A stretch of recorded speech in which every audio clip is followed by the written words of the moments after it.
The Tale of the Flopsy Bunnies by Beatrix Potter. It is said that the effect of eating too much lettuce is soporific. I have never felt sleepy after eating lettuces, but then I am not a rabbit. They certainly had a very soporific effect upon the Flopsy Bunnies. When Benjamin Bunny grew up, he married his cousin Flopsy. They had a large family, and they were very improvident and cheerful. I do not remember the separate names of their children. They were generally called the Flopsy Bunnies. As there was not always quite enough to eat, Benjamin used to borrow cabbages from Flopsy's brother, Peter Rabbit, who kept a nursery garden. Sometimes Peter Rabbit had no cabbages to spare. When this happened, the Flopsy Bunnies went across the field to a rubbish heap in the ditch outside Mr. McGregor's garden. Mr. McGregor's rubbish heap was a mixture. There were jam pots and paper bags and mountains of chopped grass from the mowing machine, which always tasted oily, and some rotten vegetable marrows and an old boot or two. One day, oh joy, there were a quantity of overgrown lettuces which had shot into flower.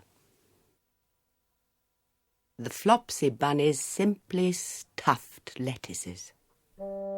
By degrees, one after another, they were overcome with slumber and lay down in the mown grass. Benjamin was not so much overcome as his children. Before going to sleep, he was sufficiently wide awake to put a paper bag over his head to keep off the flies. The little Flopsy Bunnies slept delightfully in the warm sun. From the lawn beyond the garden came the distant clackety sound of the mowing machine. The blue bottles buzzed about the wall, and a little old mouse picked over the rubbish among the jam pots. I can tell you her name. She was called Thomasina Tittlemouse, a wood mouse with a long tail.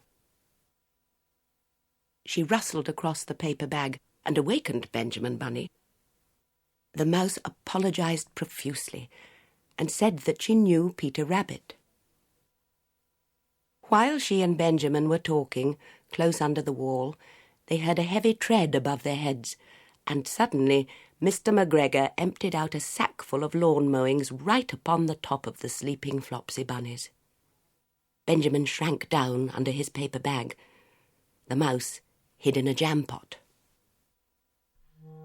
The little rabbits smiled sweetly in their sleep under the shower of grass. They did not awake because the lettuces had been so soporific. They dreamt that their mother, Flopsy, was tucking them up in a hay bed.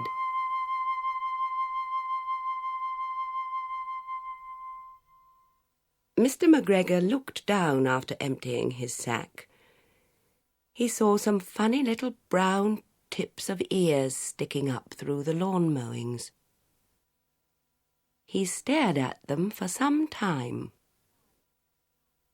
Presently a fly settled on one of them, and it moved. Mr. McGregor climbed down onto the rubbish heap.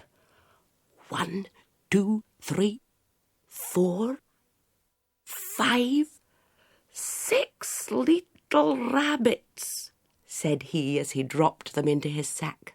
The Flopsy Bunnies dreamt that their mother was turning them over in bed. They stirred a little in their sleep, but still they did not wake up.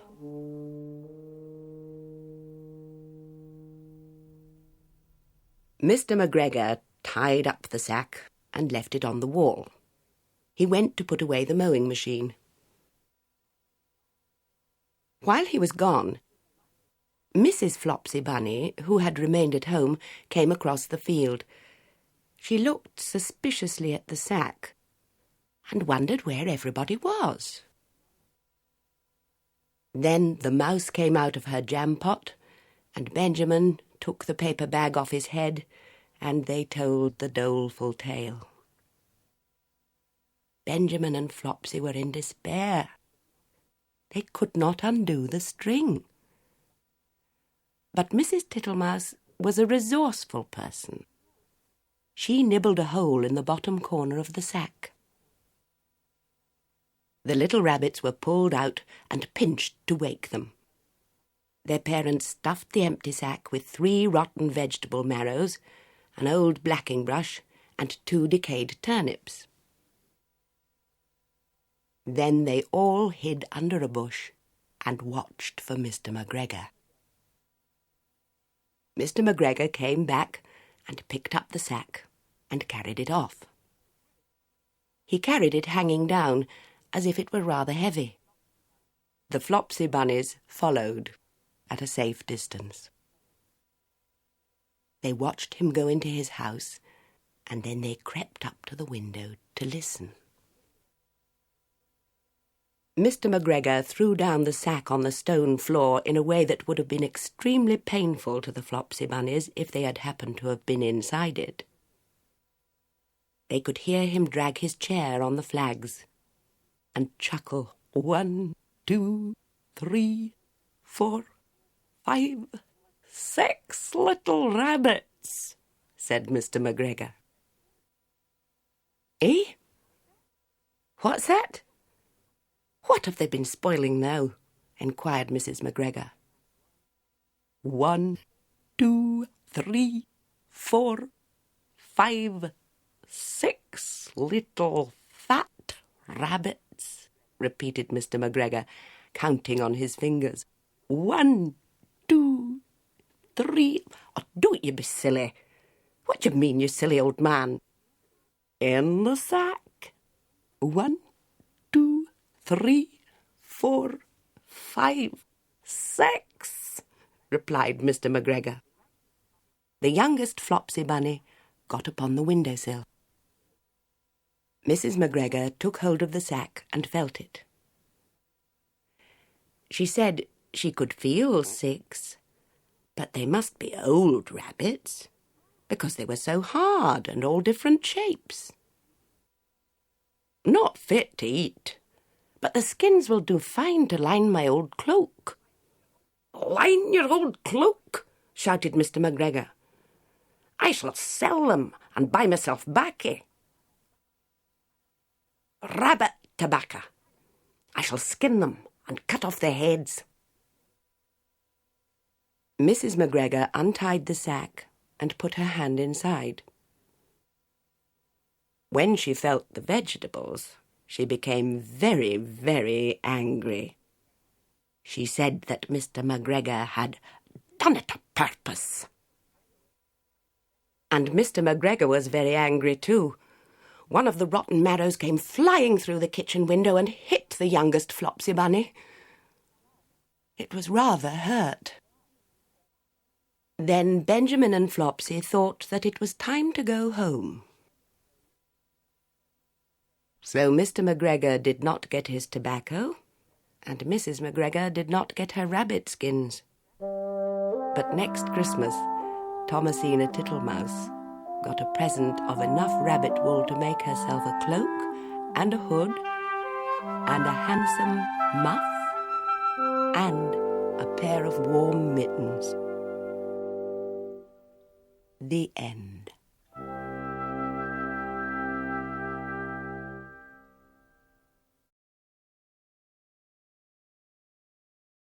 The Tale of Ginger and Pickles by Beatrix Potter.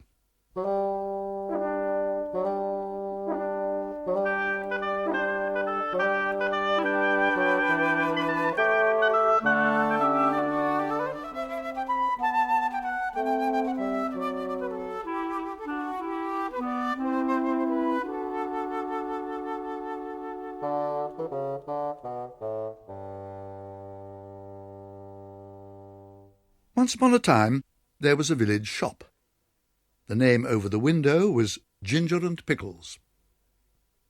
It was a little small shop, just the right size for dolls. Lucinda and Jane, doll cook, always bought their groceries at Ginger and Pickles. The counter inside was a convenient height for rabbits.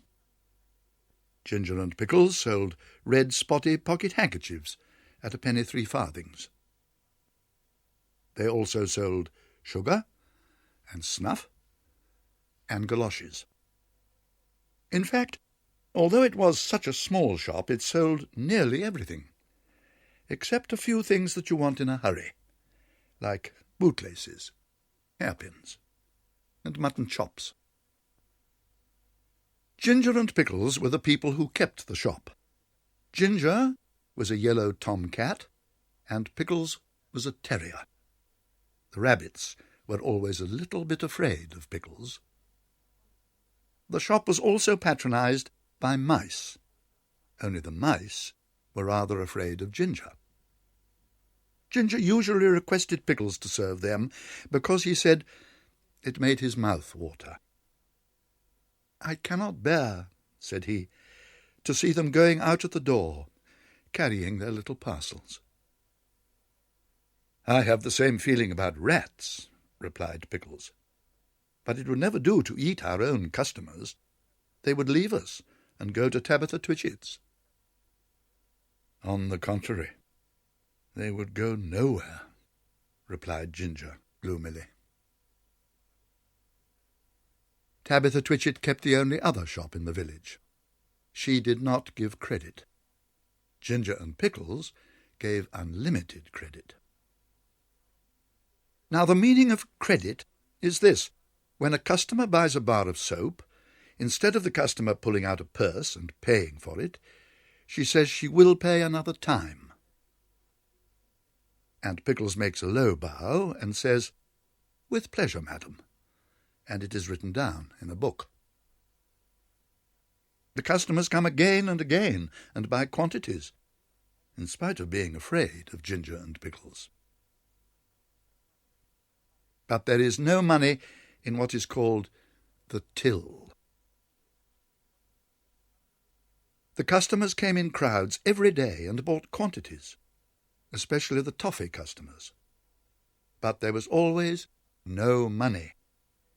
They never paid for as much as a penn'orth of peppermints. But the sales were enormous, 10 times as large as Tabitha Twitchit's.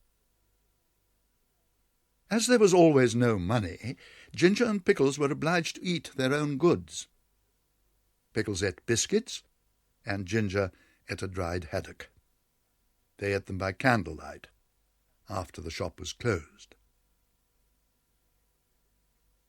When it came to January the 1st, there was still no money, and Pickles was unable to buy a dog license. "It is very unpleasant. I am afraid of the police," said Pickles.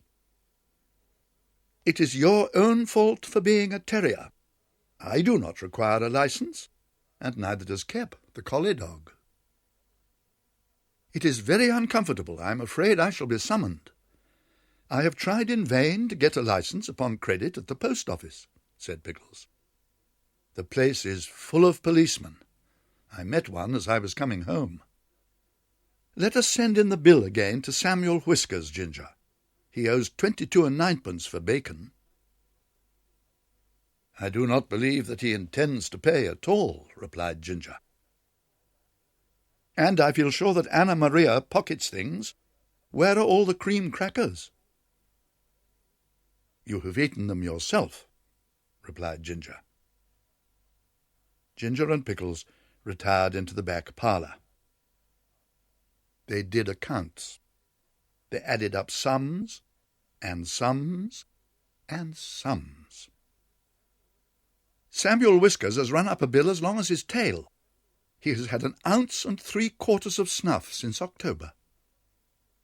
What is 7 pounds of butter at 1 3, and a stick of sealing wax and 4 matches? Send in all the bills again to everybody with compliments," replied Ginger. After a time they heard a noise in the shop, as if something had been pushed in at the door. They came out of the back parlour. There was an envelope lying on the counter, and a policeman writing in a notebook. Pickles nearly had a fit. He barked, and made little rushes. "Bite him, Pickles! Bite him!" spluttered Ginger behind a sugar barrel. "He's only a German doll." The policeman went on writing in his notebook. Twice he put his pencil in his mouth, and once he dipped it in the treacle. Pickles barked till he was hoarse, but still the policeman took no notice. He had bead eyes, and his helmet was sewed on with stitches. At length, on his last little rush, Pickles found that the shop was empty. The policeman had disappeared. But the envelope remained. "Do you think he's gone to fetch a real live policeman? I'm afraid it is a summons," said Pickles.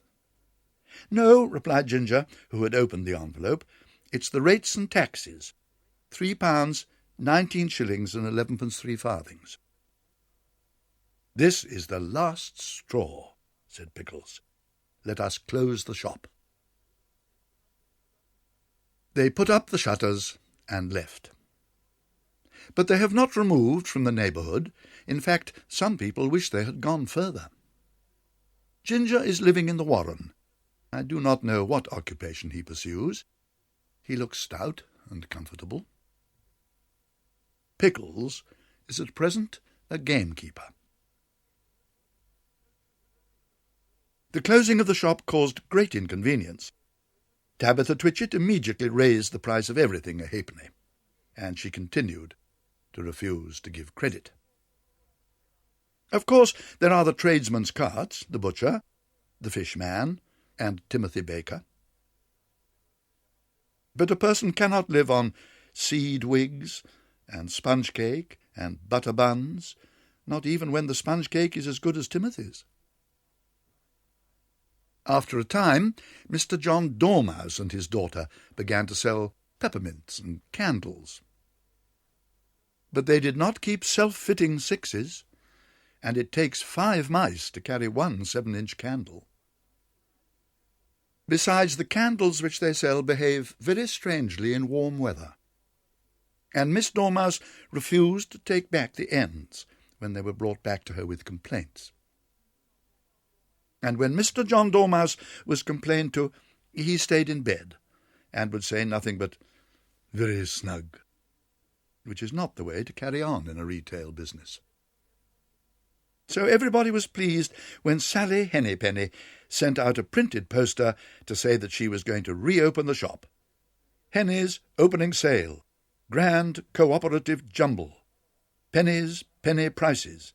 Come buy, come try, come buy." The poster really was most enticing. There was a rush upon the opening day. The shop was crammed with customers, and there were crowds of mice upon the biscuit canisters. Sally Hennypenny gets rather flustered when she tries to count out change, and she insists on being paid cash. But she's quite harmless, and she has laid in a remarkable assortment of bargains. There is something to please everybody.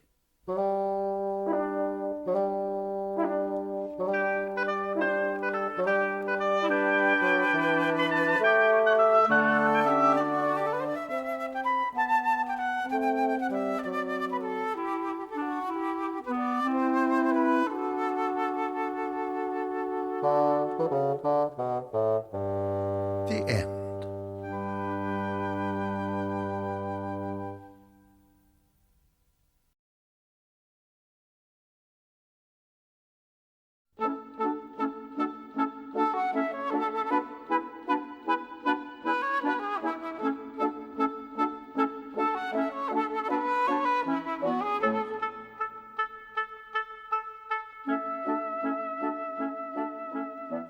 The Tale of Mrs. Tittlemouse by Beatrix Potter. Once upon a time, there was a wood mouse, and her name was Mrs. Tittlemouse. She lived in a bank under a hedge. Such a funny house! There were yards and yards of sandy passages leading to storerooms and nut cellars and seed cellars, all amongst the roots of the hedge. There was a kitchen, a parlour, a pantry, and a larder. Also there was Mrs. Tittlemouse's bedroom, where she slept in a little box bed. Mrs. Tittlemouse was a most terribly tidy, particular little mouse, always sweeping and dusting the soft, sandy floors. Sometimes a beetle lost its way in the passages. "Shoo, shoo, little dirty feet," said Mrs. Tittlemouse, clattering her dustpan. And one day a little old woman ran up and down in a red spotty cloak. "Your house is on fire, Mother Ladybird. Fly away home to your children." Another day a big fat spider came in to shelter from the rain. "Beg pardon, is this not Miss Muffet's?"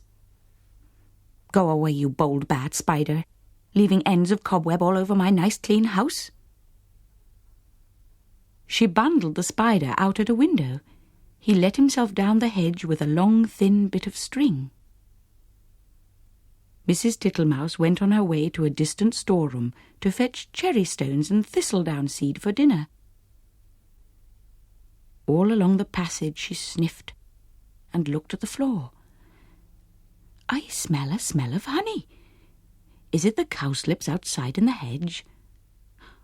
I'm sure I can see the marks of little dirty feet." Suddenly, round a corner, she met Babbity Bumble. "Zizz, bizz, bizz," said the bumblebee. Mrs. Tittlemouse looked at her severely. She wished that she had a broom. "Good day, Babbity Bumble. I should be glad to buy some beeswax. But what are you doing down here? Why do you always come in at a window and say zizz, bizz, bizz?" Mrs. Tittlemouse began to get cross. "Zizz, whizz, whizz," replied Babbity Bumble in a peevish squeak. She sidled down a passage and disappeared into a storeroom which had been used for acorns. Mrs. Tittlemouse had eaten the acorns before Christmas. The storeroom ought to have been empty, but it was full of untidy, dry moss. Mrs. Tittlemouse began to pull out the moss. 3 or 4 other bees put their heads out and buzzed fiercely. "I'm not in the habit of letting lodgings. This is an intrusion," said Mrs. Tittlemouse. "I will have them turned out. Buzz, buzz, buzz. I wonder who would help me. Bizz, whiz, whiz. I will not have Mr. Jackson. He never wipes his feet." Mrs. Tittlemouse decided to leave the bees till after dinner. When she got back to the parlour, she heard someone coughing in a fat voice, and there sat Mr. Jackson himself. He was sitting all over a small rocking chair, twiddling his thumbs and smiling with his feet on the fender. He lived in a drain below the hedge, in a very dirty wet ditch. "How do you do, Mr. Jackson? Dearie me, you have got very wet." "Thank you, thank you, thank you, Mrs. Tittlemouse. I'll sit a while and dry myself," said Mr. Jackson. He sat and smiled, and the water dripped off his coat-tails. Mrs. Tittlemouse went round with a mop. He sat such a while that he had to be asked if he would take some dinner. First she offered him cherry stones. Thank you, Mrs. Tittlemouse. No teeth, no teeth, no teeth," said Mr. Jackson. He opened his mouth most unnecessarily wide. He certainly had not a tooth in his head. Then she offered him thistledown seed. "Tiddly, widdly, widdly, puff, puff, puff," said Mr. Jackson. He blew the thistledown all over the room. Thank you, Mrs. Tittlemouse. Now what I really, really should like would be a little dish of honey." "I'm afraid I've not got any, Mr. Jackson," said Mrs. Tittlemouse. "Tiddly, widdly, widdly, Mrs. Tittlemouse," said the smiling Mr. Jackson. "I can smell it. That is why I came to call." Mr. Jackson rose ponderously from the table and began to look into the cupboards. Mrs. Tittlemouse followed him with a dishcloth to wipe his large wet footmarks off the parlour floor. When he had convinced himself that there was no honey in the cupboards, he began to walk down the passage. "Indeed, indeed, you will stick fast, Mr. Jackson." "Tiddly, widdly, widdly, Mrs. Tittlemouse." First he squeezed into the pantry. "Tiddly, widdly, widdly. No honey, Mrs. Tittlemouse." There were 3 creepy-crawly people hiding in the plate rack. 2 of them got away, but the littlest one he caught. Then he squeezed into the larder. Miss Butterfly was tasting the sugar, but she flew away out of the window. "Tiddly, widdly, widdly, Mrs. Tittlemouse. You seem to have plenty of visitors." "And without any invitation," said Mrs. Thomasina Tittlemouse. They went along the sandy passage. "Tiddly, widdly, buzz, whiz, whiz." He met Babbity round a corner and snapped her up and put her down again. "I do not like bumblebees. They're all over bristles," said Mr. Jackson, wiping his mouth with his coat sleeve. "Get out, you nasty old toad!" shrieked Babbity Bumble. "I shall go distracted," scolded Mrs. Tittlemouse. She shut herself up in the nut cellar while Mr. Jackson pulled out the bee's nest. He seemed to have no objection to stings. When Mrs. Tittlemouse ventured to come out, everybody had gone away. But the untidiness was something dreadful. Never did I see such a mess. Smears of honey and moss and thistledown, and marks of big and little dirty feet all over my nice clean house. She gathered up the moss and the remains of the beeswax. Then she went out and fetched some twigs to partly close up the front door. "I will make it too small for Mr. Jackson." She fetched soft soap and flannel and a new scrubbing brush from the storeroom, but she was too tired to do any more. First she fell asleep in her chair, and then she went to bed. "Will it ever be tidy again?" said poor Mrs. Tittlemouse. Next morning she got up very early and began a spring cleaning which lasted a fortnight. She swept and scrubbed and dusted, and she rubbed up the furniture with beeswax and polished her little tin spoons. When it was all beautifully neat and clean, she gave a party to 5 other little mice, without Mr. Jackson. He smelt the party and came up the bank, but he could not squeeze in at the door. So they handed him out acorn cupfuls of honeydew through the window, and he was not at all offended. He sat outside in the sun and said, "Tiddly, widdly, widdly, your very good health, Mrs. Tittlemouse."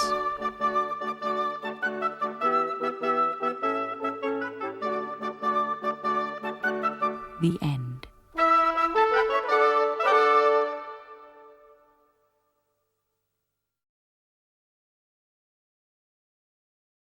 The Tale of Timmy Tiptoes by Beatrix Potter.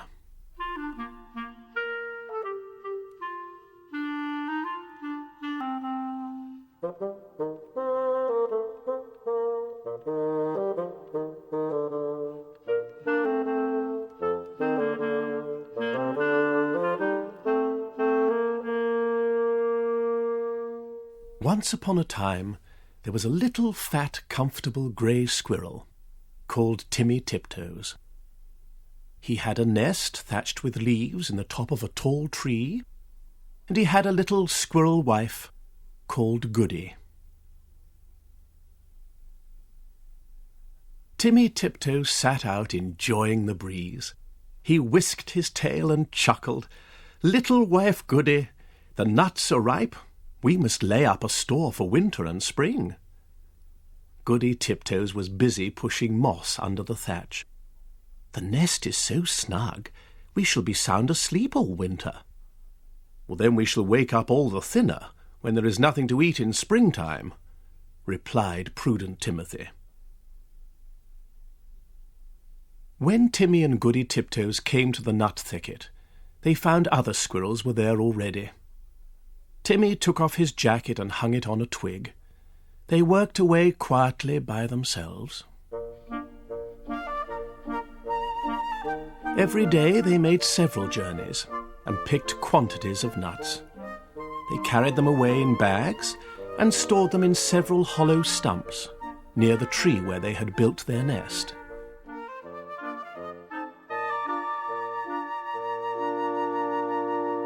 When these stumps were full, they began to empty the bags into a hole high up a tree that had belonged to a woodpecker. The nuts rattled down, down, down inside. "How shall you ever get them out again? It is like a money box," said Goody. "I shall be much thinner before springtime, my love," said Timmy Tiptoes, peeping into the hole. They did collect quantities, because they did not lose them. Squirrels who bury their nuts in the ground lose more than half, because they cannot remember the place. The most forgetful squirrel in the wood was called Silvertail. He began to dig, and he could not remember. And then he dug again and found some nuts that did not belong to him. And there was a fight, and other squirrels began to dig. The whole wood was in commotion. Unfortunately, just at this time a flock of little birds flew by, from bush to bush, searching for green caterpillars and spiders. There were several sorts of little birds, twittering different songs. The first one sang, "Who's been digging up my nuts? Who's been digging up my nuts?" And another sang, "Little bit of bread and no cheese, little bit of bread and no cheese." The squirrels followed and listened. The first little bird flew into the bush where Timmy and Goody Tiptoes were quietly tying up their bags, and it sang, "Who's been digging up my nuts? Who's been digging up my nuts?" Timmy Tiptoes went on with his work without replying. Indeed, the little bird did not expect an answer. It was only singing its natural song, and it meant nothing at all. But when the other squirrels heard that song, they rushed upon Timmy Tiptoes and cuffed and scratched him and upset his bag of nuts. The innocent little bird, which had caused all the mischief, flew away in a fright. Timmy rolled over and over and then turned tail and fled towards his nest, followed by a crowd of squirrels shouting, "Who's been digging up my nuts?" They caught him and dragged him up the very same tree where there was the little round hole, and they pushed him in. The hole was much too small for Timmy Tiptoes' figure. They squeezed him dreadfully. It was a wonder they did not break his ribs. "We will leave him here till he confesses," said Silvertail Squirrel, and he shouted into the hole, "Who's been digging up my nuts?" Timmy Tiptoes made no reply. He had tumbled down inside the tree upon half a peck of nuts belonging to himself. He lay quite stunned and still. Goody Tiptoes picked up the nut bags and went home. She made a cup of tea for Timmy, but he didn't come and didn't come. Goody Tiptoes passed a lonely and unhappy night. Next morning she ventured back to the nut bushes to look for him, but the other unkind squirrels drove her away. She wandered all over the wood, calling, "Timmy Tiptoes! Timmy Tiptoes! Oh, where is Timmy Tiptoes?" In the meantime, Timmy Tiptoes came to his senses. He found himself tucked up in a little moss bed, very much in the dark, feeling sore. It seemed to be underground. Timmy coughed and groaned because his ribs hurted him. There was a chirpy noise, and a small striped chipmunk appeared with a nightlight and hoped he felt better. It was most kind to Timmy Tiptoes. It lent him its nightcap, and the house was full of provisions. The chipmunk explained that it had rained nuts through the top of the tree. Besides, I found a few buried. It laughed and chuckled when it heard Timmy's story. While Timmy was confined to bed, it enticed him to eat quantities. But how shall I ever get out through that hole unless I thin myself? My wife will be anxious. Just another nut, or 2 nuts. Let me crack them for you, said the chipmunk. Timmy Tiptoes grew fatter and fatter. Now Goody Tiptoes had set to work again by herself. She did not put any more nuts into the woodpecker's hole, because she had always doubted how they could be got out again. She hid them under a tree root. They rattled down, down, down. Once, when Goody emptied an extra big bagful, there was a decided squeak. And next time Goody brought another bagful, a little striped chipmunk scrambled out in a hurry. It is getting perfectly full up downstairs. The sitting-room is full, and they are rolling along the passage, and my husband, Chippy Hackey, has run away and left me. What is the explanation of these showers of nuts? I am sure I beg your pardon. I did not know that anybody lived here, said Mrs. Goody Tiptoes. But where is Chippy Hackey? My husband, Timmy Tiptoes, has run away too. I know where Chippy is. A little bird told me, said Mrs. Chippy Hackey. She led the way to the woodpecker's tree, and they listened at the hole. Down below there was a noise of nutcrackers, and a fat squirrel voice and a thin squirrel voice were singing together, My little old man and I fell out. How shall we bring this matter about? Bring it about as well as you can, and get you gone, you little old man. You could squeeze in through that little round hole, said Goody Tiptoes. Well, yes, I could, said the chipmunk, but my husband, Chippy Hackey, bites. Down below there was a noise of cracking nuts and nibbling, and then the fat squirrel voice and the thin squirrel voice sang, For the diddlum day, day, diddlum die, day, diddle diddlum day. Then Goody peeped in at the hole and called down, Timmy Tiptoes? Oh, fie, Timmy Tiptoes! And Timmy replied, Is that you, Goody Tiptoes? Why, certainly. He came up and kissed Goody through the hole, but he was so fat that he could not get out. Chippy Hackey was not too fat, but he did not want to come. He stayed down below and chuckled. And so it went on for a fortnight, till a big wind blew off the top of the tree and opened up the hole and let in the rain. Then Timmy Tiptoes came out and went home with an umbrella. But Chippy Hackey continued to camp out for another week, although it was uncomfortable. At last a large bear came walking through the wood. Perhaps he also was looking for nuts. He seemed to be sniffing around. Chippy Hackey went home in a hurry. And when Chippy Hackey got home, he found he had caught a cold in his head, and he was more uncomfortable still. And now Timmy and Goody Tiptoes keep their nut store fastened up with a little padlock. And whenever that little bird sees the chipmunks, he sings, Who's been digging up my nuts? Who's been digging up my nuts? But nobody ever answers.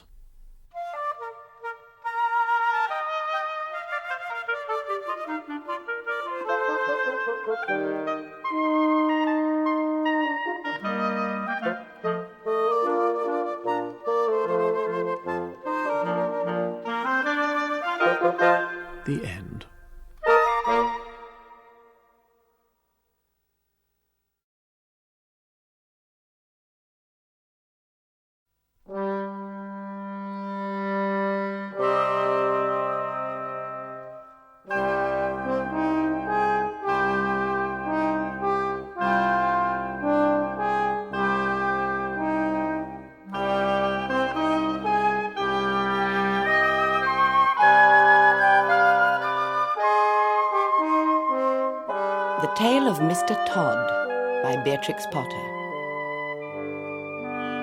I have made many books about well-behaved people. Now for a change, I am going to make a story about two disagreeable people called Tommy Brock and Mr. Todd. Nobody could call Mr. Todd nice. The rabbits could not bear him. They could smell him half a mile off. He was of a wandering habit, and he had foxy whiskers.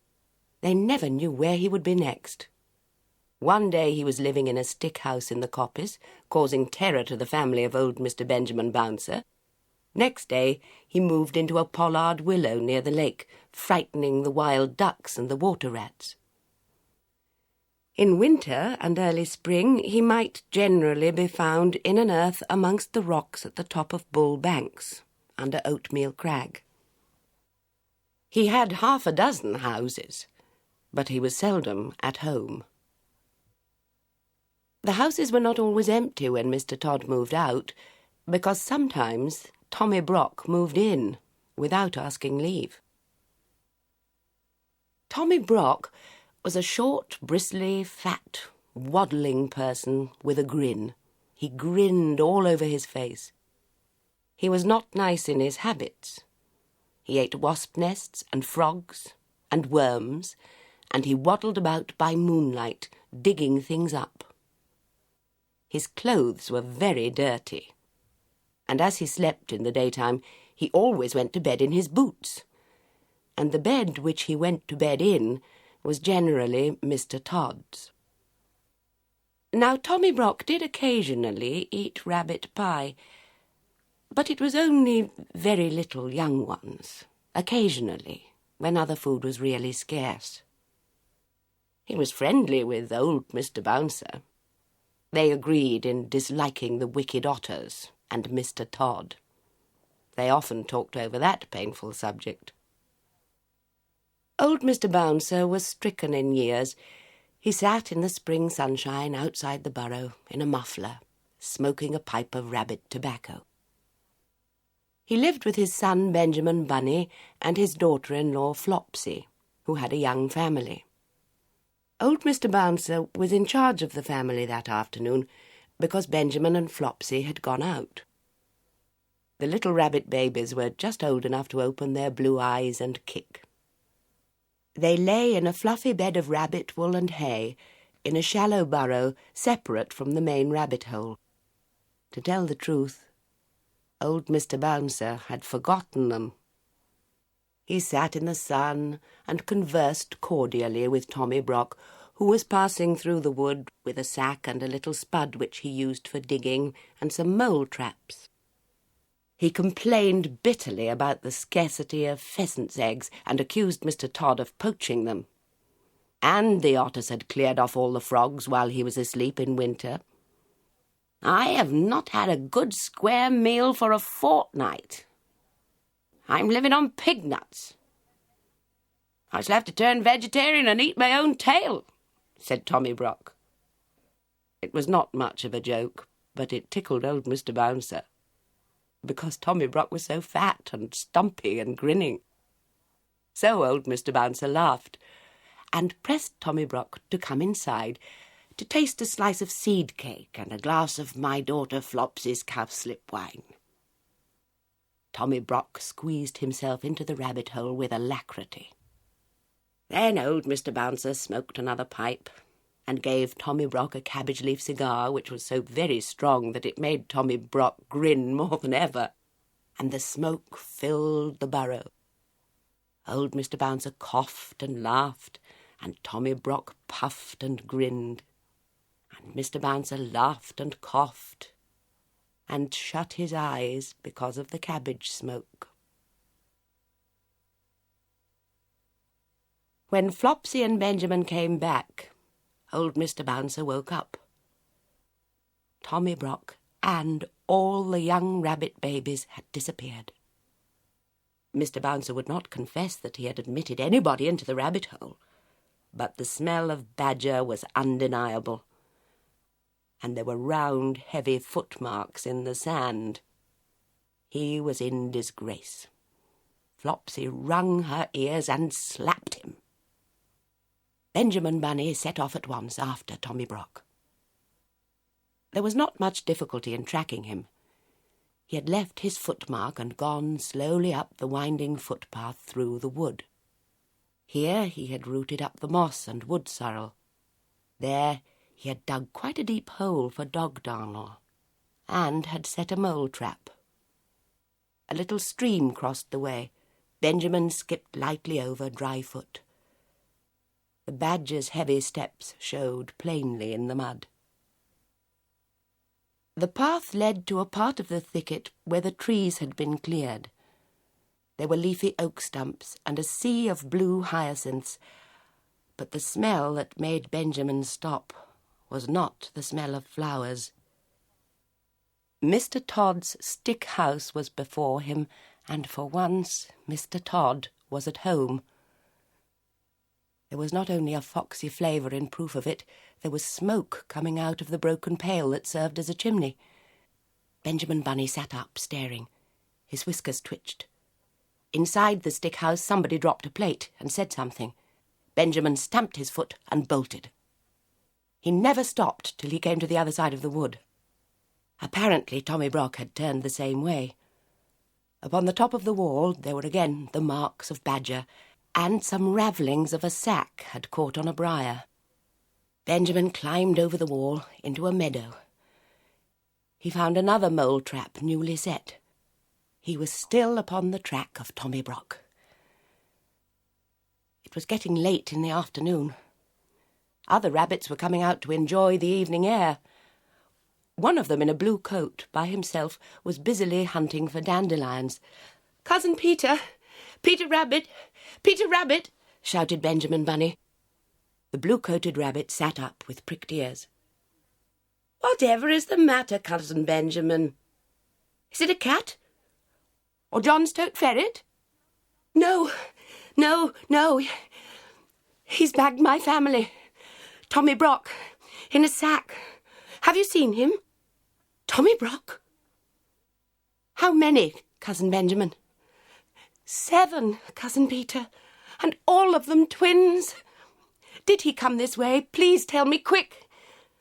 "Oh, yes, not 10 minutes since. He said they were caterpillars. I did think they were kicking rather hard for caterpillars." Which way has he gone, Cousin Peter?" "He had a sack with something live in it. I watched him set a mole trap. Let me use my mind, Cousin Benjamin. Tell me from the beginning." Benjamin did so. "My Uncle Bouncer has displayed a lamentable want of discretion for his years," said Peter reflectively. "But there are 2 hopeful circumstances. Your family is alive and kicking, and Tommy Brock has had refreshment. He will probably go to sleep and keep them for breakfast." "Which way?"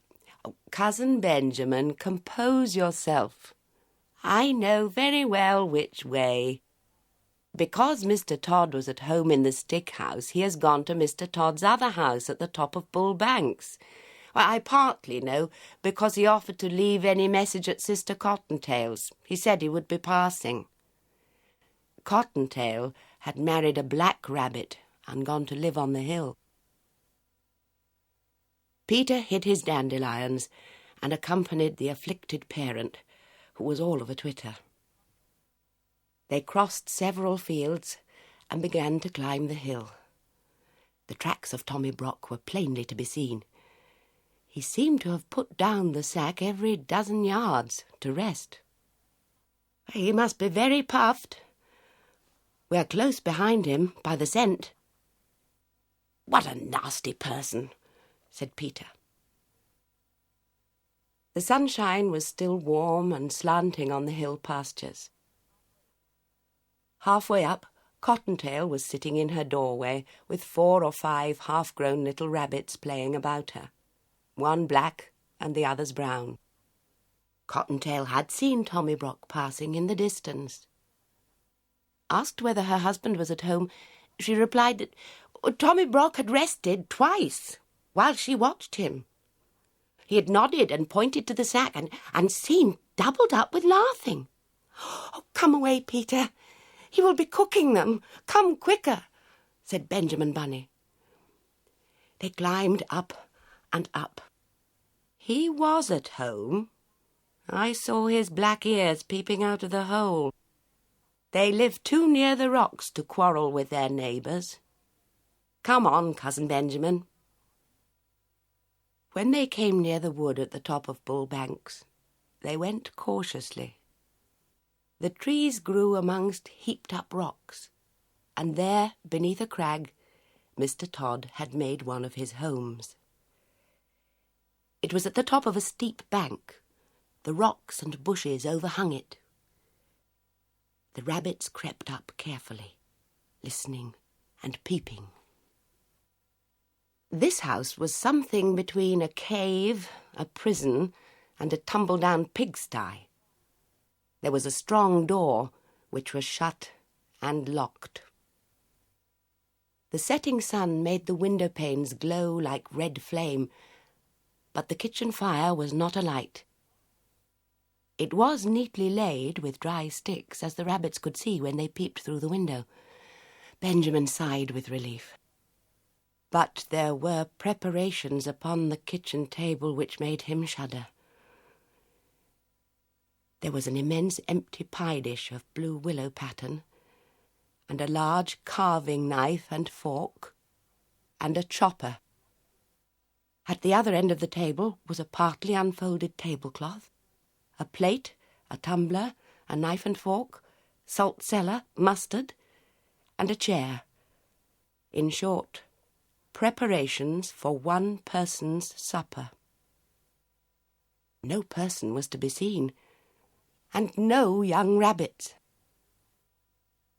The kitchen was empty and silent. The clock had run down. Peter and Benjamin flattened their noses against the window and stared into the dusk. Then they scrambled round the rocks to the other side of the house. It was damp and smelly, and overgrown with thorns and briars. The rabbits shivered in their shoes. "Oh, my poor rabbit babies! What a dreadful place! I shall never see them again," sighed Benjamin. They crept up to the bedroom window. It was closed and bolted like the kitchen. But there were signs that this window had been recently open. The cobwebs were disturbed, and there were fresh, dirty footmarks upon the windowsill. The room inside was so dark that at first they could make out nothing, but they could hear a noise, a slow, deep, regular, snoring grunt. And as their eyes became accustomed to the darkness, they perceived that somebody was asleep on Mr. Todd's bed, curled up under the blanket. "He has gone to bed in his boots," whispered Peter. Benjamin, who was all of a twitter, pulled Peter off the windowsill. Tommy Brock's snores continued, grunty and regular, from Mr. Todd's bed. Nothing could be seen of the young family. The sun had set. An owl began to hoot in the wood. There were many unpleasant things lying about that had much better have been buried. Rabbit bones and skulls and chickens' legs and other horrors. It was a shocking place and very dark.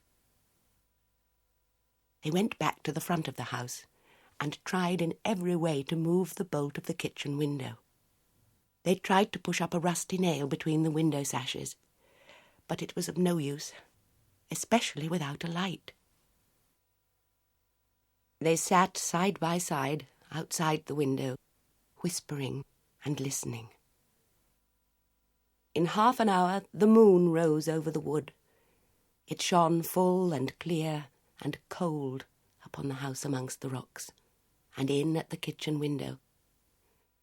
But alas, no little rabbit babies were to be seen.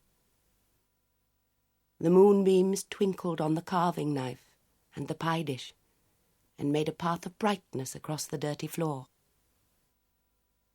The light showed a little door in a wall beside the kitchen fireplace, a little iron door belonging to a brick oven, of that old-fashioned sort that used to be heated with faggots of wood.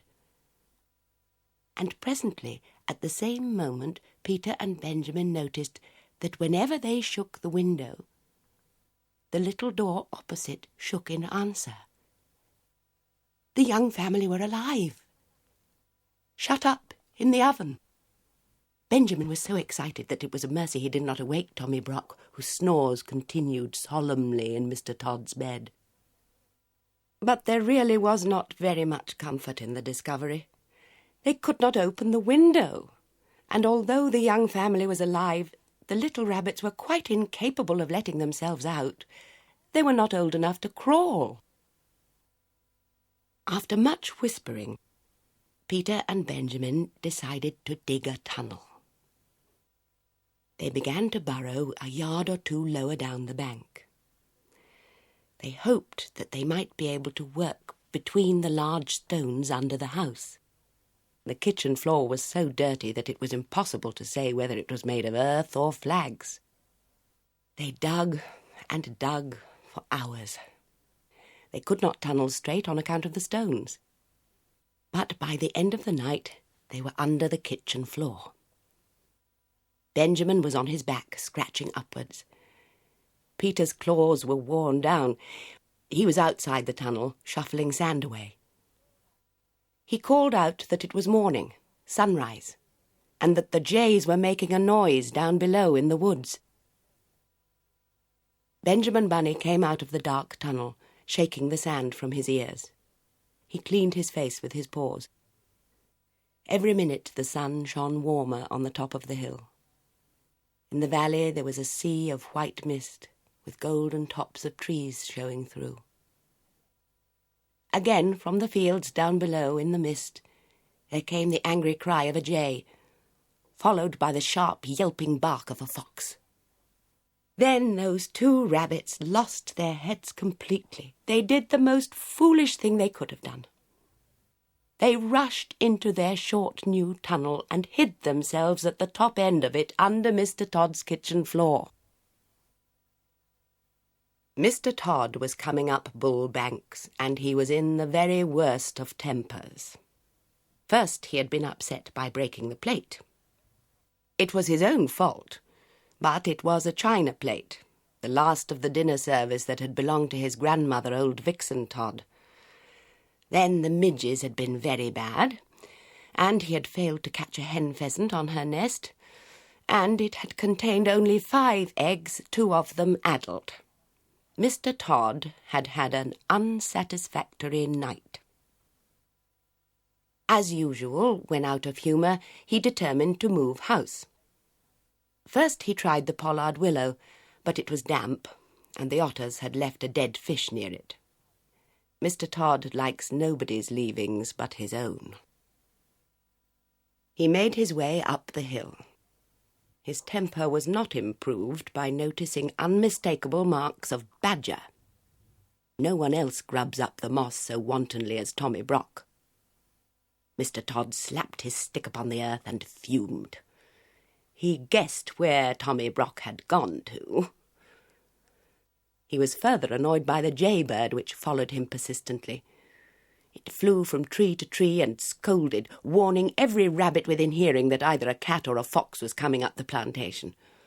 Once, when it flew screaming over his head, Mr. Todd snapped at it and barked.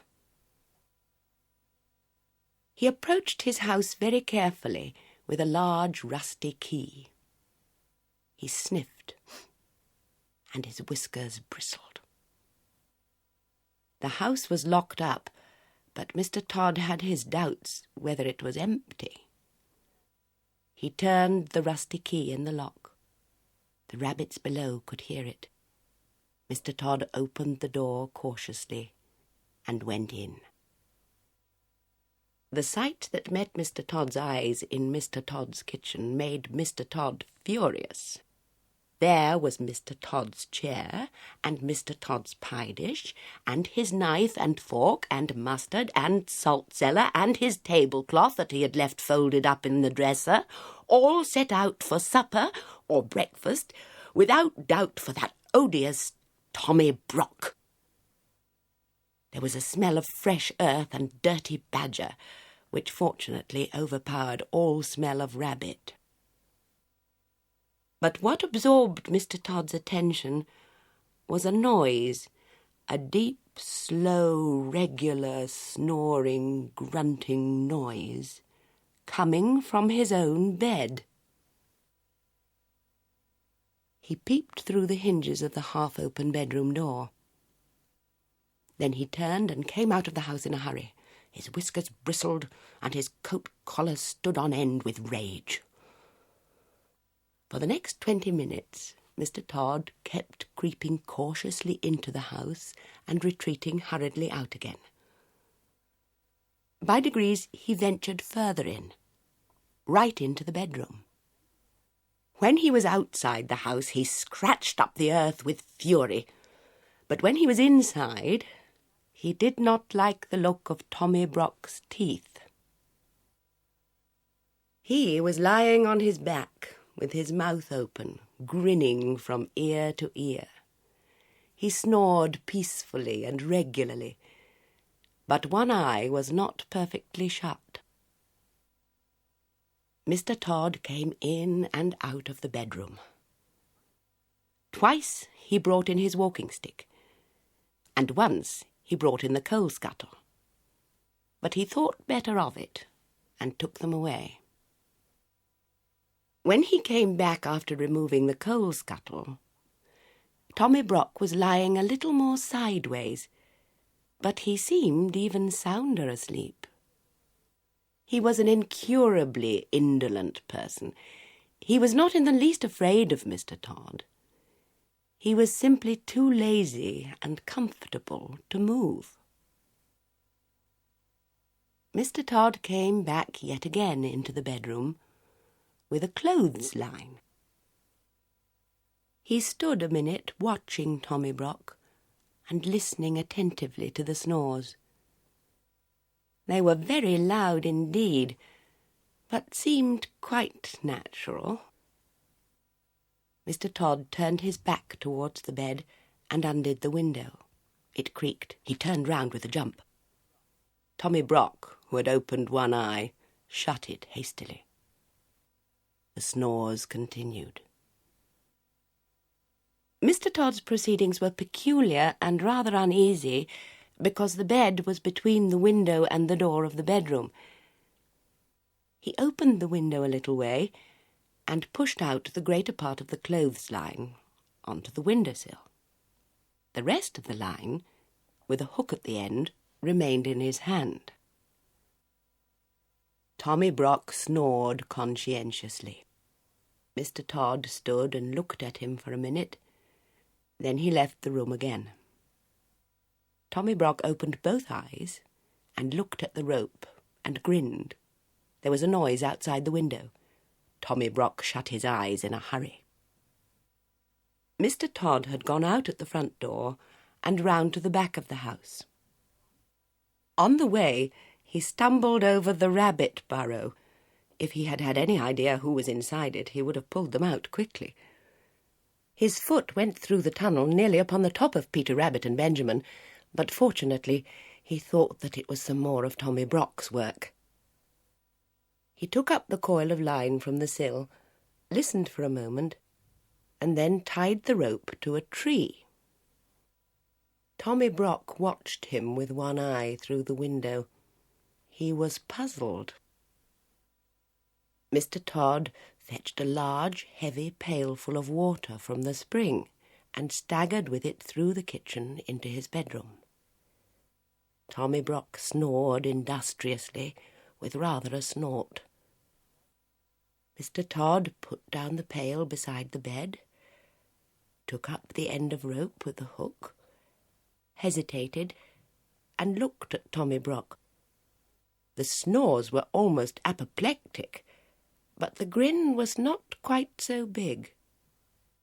Mr. Todd gingerly mounted a chair by the head of the bedstead. His legs were dangerously near Tommy Brock's teeth.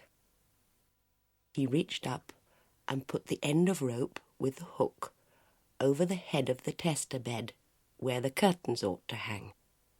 Mr. Todd's curtains were folded up and put away, owing to the house being unoccupied. So was the counterpane. Tommy Brock was covered with a blanket only. Mr. Todd, standing on the unsteady chair, looked down upon him attentively. He really was a first-prize sound sleeper. It seemed as though nothing would waken him, not even the flapping rope across the bed.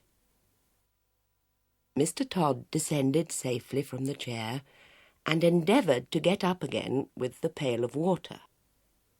He intended to hang it from the hook dangling over the head of Tommy Brock in order to make a sort of shower bath worked by a string through the window.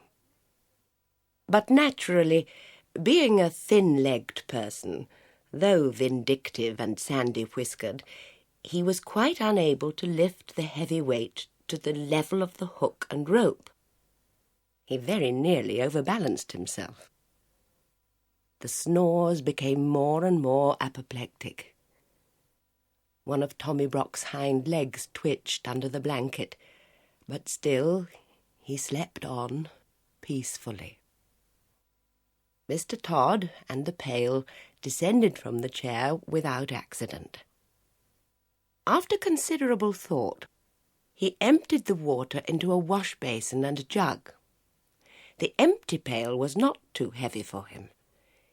He slung it up, wobbling over the head of Tommy Brock. Surely there never was such a sleeper. Mr. Todd got up and down and up on the chair. As he could not lift the whole pailful of water at once, he fetched a milk jug and ladled quarts of water into the pail by degrees. The pail got fuller and fuller and swung like a pendulum. Occasionally a drop splashed over, but still Tommy Brock snored regularly and never moved, except one eye. At last Mr. Todd's preparations were complete. The pail was full of water, the rope was tightly strained over the top of the bed and across the window-sill to the tree outside. "It will make a great mess in my bedroom, but I could never sleep in that bed again without a spring cleaning of some sort," said Mr. Todd. Mr. Todd took a last look at the badger and softly left the room. He went out of the house, shutting the front door. The rabbits heard his footsteps over the tunnel. He ran round behind the house, intending to undo the rope in order to let fall the pailful of water upon Tommy Brock. "I will wake him up with an unpleasant surprise," said Mr. Todd. The moment he had gone, Tommy Brock got up in a hurry. He rolled Mr. Todd's dressing-gown into a bundle, put it into the bed beneath the pail of water instead of himself, and left the room also, grinning immensely. He went into the kitchen, lighted the fire, and boiled the kettle. For the moment, he did not trouble himself to cook the baby rabbits. When Mr. Todd got to the tree, he found that the weight and strain had dragged the knot so tight that it was past untying. He was obliged to gnaw it with his teeth. He chewed and gnawed for more than 20 minutes. At last the rope gave way with such a sudden jerk that it nearly pulled his teeth out and quite knocked him over backwards. Inside the house there was a great crash and splash, and the noise of a pail rolling over and over. But no screams. Mr. Todd was mystified. He sat quite still and listened attentively. Then he peeped in at the window. The water was dripping from the bed. The pail had rolled into a corner. In the middle of the bed, under the blanket, was a wet, flattened something, much dinned in the middle where the pail had caught it, as it were across the tummy. Its head was covered by the wet blanket, and it was not snoring any longer. There was nothing stirring, and no sound except the drip, drop, drop, drip of water trickling from the mattress. Mr. Todd watched it for half an hour. His eyes glistened. Then he cut a caper and became so bold that he even tapped at the window, but the bundle never moved. Yes, there was no doubt about it. It had turned out even better than he had planned. The pail had hit poor old Tommy Brock and killed him dead. I will bury that nasty person in the hole which he has dug. I will bring my bedding out and dry it in the sun, said Mr. Todd. I will wash the tablecloth and spread it on the grass in the sun to bleach, and the blanket must be hung up in the wind, and the bed must be thoroughly disinfected and aired with a warming pan and warmed with a hot water bottle. I will get soft soap and monkey soap and all sorts of soap and soda and scrubbing brushes and Persian powder and carbolic to remove the smell. I must have a disinfecting. Perhaps I may have to burn sulphur. He hurried round the house to get a shovel from the kitchen. First, I will arrange the hole. Then I will drag out that person in the blanket. He opened the door. Tommy Brock was sitting at Mr. Todd's kitchen table, pouring out tea from Mr. Todd's teapot into Mr. Todd's teacup. He was quite dry himself and grinning, and he threw the cup of scalding tea all over Mr. Todd. Then Mr. Todd rushed upon Tommy Brock, and Tommy Brock grappled with Mr. Todd amongst the broken crockery, and there was a terrific battle all over the kitchen. To the rabbits underneath it sounded as if the floor would give way at each crash of falling furniture. They crept out of their tunnel and hung about amongst the rocks and bushes, listening anxiously. Inside the house the racket was fearful. The rabbit babies in the oven woke up trembling. Perhaps it was fortunate they were shut up inside. Everything was upset except the kitchen table, and everything was broken except the mantelpiece and the kitchen fender. The crockery was smashed to atoms. The chairs were broken, and the window, and the clock fell with a crash, and there were handfuls of Mr. Todd's sandy whiskers. The vases fell off the mantelpiece, the canisters fell off the shelf, the kettle fell off the hob. Tommy Brock put his foot in a jar of raspberry jam, and the boiling water out of the kettle fell upon the tail of Mr. Todd. When the kettle fell, Tommy Brock, who was still grinning, happened to be uppermost, and he rolled Mr. Todd over and over like a log out at the door. Then the snarling and worrying went on outside, and they rolled over the bank and downhill, bumping over the rocks. There will never be any love lost between Tommy Brock and Mr. Todd. As soon as the coast was clear, Peter Rabbit and Benjamin Bunny came out of the bushes. "Now for it! Run in, Cousin Benjamin. Run in and get them, while I watch at the door." But Benjamin was frightened. Oh, they are coming back. No, they are not. Yes, they are. What dreadful bad language. I think they've fallen down the stone quarry." Still Benjamin hesitated, and Peter kept pushing him. "Be quick, it's all right." "Shut the oven door, Cousin Benjamin, so that he won't miss them." Decidedly there were lively doings in Mr. Todd's kitchen. At home, in the rabbit hole, things had not been quite comfortable. After quarrelling at supper, Flopsy and old Mr. Bouncer had passed a sleepless night, and quarrelled again at breakfast. Old Mr. Bouncer could no longer deny that he had invited company into the rabbit hole, but he refused to reply to the questions and reproaches of Flopsy. The day passed heavily. Old Mr. Bouncer, very sulky, was huddled up in a corner, barricaded with a chair. Flopsy had taken away his pipe and hidden the tobacco. She had been having a complete turn-out and spring cleaning to relieve her feelings. She had just finished. Old Mr. Bouncer, behind his chair, was wondering anxiously what she would do next. In Mr. Todd's kitchen, amongst the wreckage, Benjamin Bunny picked his way to the oven nervously through a thick cloud of dust.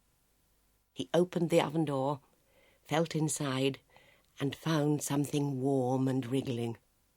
He lifted it out carefully and rejoined Peter Rabbit. "I've got them! Can we get away? Shall we hide, Cousin Peter?" Peter pricked his ears. Distant sounds of fighting still echoed in the wood. 5 minutes afterwards, 2 breathless rabbits came scuttering away down Bullbanks, half carrying, half dragging a sack between them, bumpety-bump over the grass. They reached home safely and burst into the rabbit hole. Great was old Mr. Bouncer's relief and Flopsy's joy when Peter and Benjamin arrived in triumph with the young family. The rabbit babies were rather tumbled and very hungry. They were fed and put to bed. They soon recovered. A long new pipe and a fresh supply of rabbit tobacco was presented to Mr. Bouncer. He was rather upon his dignity, but he accepted. Old Mr. Bouncer was forgiven, and they all had dinner. Then Peter and Benjamin told their story. But they had not waited long enough to be able to tell the end of the battle between Tommy Brock and Mr. Todd.